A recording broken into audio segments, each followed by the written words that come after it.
A little music in Kinshasa to end President Macron's four-nation visit to Central Africa in early March. But not everything finished on a light note.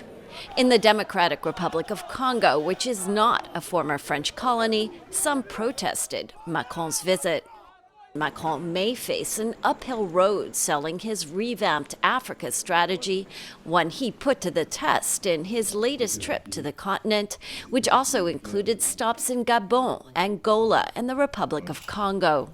It cannot be seen as a success, this visit, because first, it has shown that France is still very close to authoritarian regimes. And second, President Macron has also shown himself as being once again very arrogant with African head of state.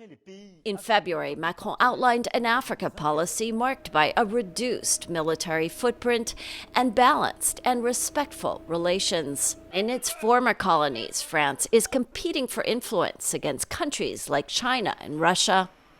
Closer to home, French influence is being questioned in the European Union. Some analysts see the war in Ukraine shifting Europe's power center eastward, away from traditional heavyweights, France and Germany, to countries like Poland with tougher views on Russia.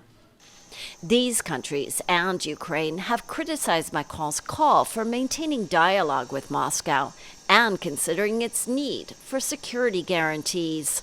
We've seen the eastern flank, the Baltics, Poland, etc., really take a lead role in pushing for a strong response to Russia's war in Ukraine. Countries such as France, for example, I wouldn't say they've been sidelined, but some of the policies that the French have had in the past vis-a-vis Russia haven't been popular. Critics say Macron's push for a more autonomous European defense has failed to gain traction. The Europeans are very good at talking, particularly the French, but actually, moving from talk to action is a different thing.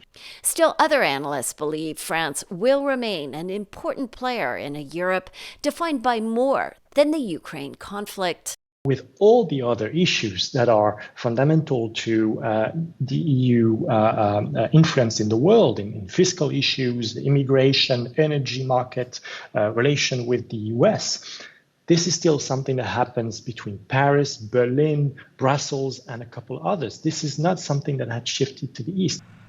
The Ukraine war has made defense a top European priority. Analysts like Kinsey believe Macron's vision of a more militarily independent EU may ultimately resonate if next year's U.S. elections bring in a leadership less committed to the transatlantic alliance and to investing in a potentially long and costly conflict in Ukraine. Lisa Bryant for VOA News, Paris.